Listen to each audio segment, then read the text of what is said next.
Hi everyone, my name is Tirsa Grandin.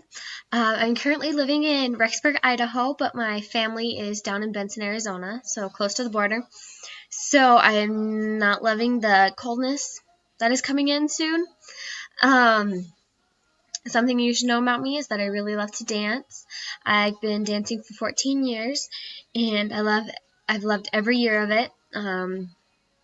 Something that I hope to get out of this class is to be able to create a feeling of equality in my classrooms where my students, no matter their race or gender or disabilities, they can come to me and they can feel like they are getting treated equal as other students.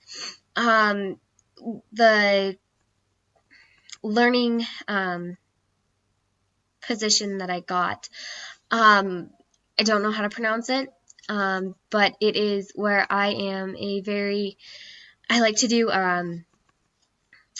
things by myself. I don't like doing group work as much, but I will if I need to.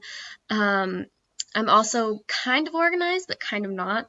It depends on the day.